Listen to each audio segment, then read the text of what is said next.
Ամենեն հայոց կաթողիկոսի եղբոր Գևորգ Ներսիսյանի և եղբոր որդուն Համբարձում Ներսիսյանի վերաբերյալ քրեական վարույթը մեղադրական եզրակացությամբ այսօր դատարան է ուղարկվել, տեղեկությունը հայտնում է դատախազության մամուլի ծառայությունը։ Նոյեմբերի 3-ին հայր և որդի Ներսիսյանները կալանավորվել էին նախընտրական քարոզչության իրականացմանը խոչընդոտելու մեղադրանքով։ Ավելի վաղ փաստաբան Արա Զոհրաբյանը հայտարարել էր, որ այս գործով որևէ միջադեպ, որը նույնիսկ մոտավոր կերպով նման է հանցագործության, չկա։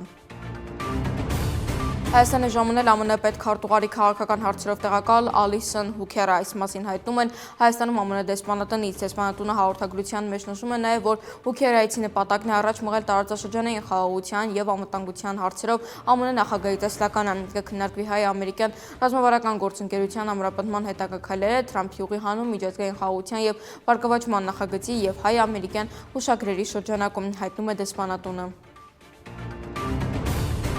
Այսօր մահվան ելքով վրայեթը տեղի ունեցել է Արարատի մարզում ժամը 7:45-ի սահմաններում Արարատի մարզի բնակիչ 38-ամյա Հենրիկան իր վարած Լադա մագնիշ ավտոմեքենայով Երևան Երաս ավտոճանապարհի Այնթա բնակավայրի վերջնամասում վրայեթ է ենթարկել կին հետիոտնի։ Ըստ ԶԼՄ-ների վարորդը փախուստի չի դիմել, հազանգել է շտապօգնություն և դեպքի վայր ժամանած Մասիսի բժշկական կենտրոնի շտապօգնության խումբը արձանագրել է հետիոտնի մահը։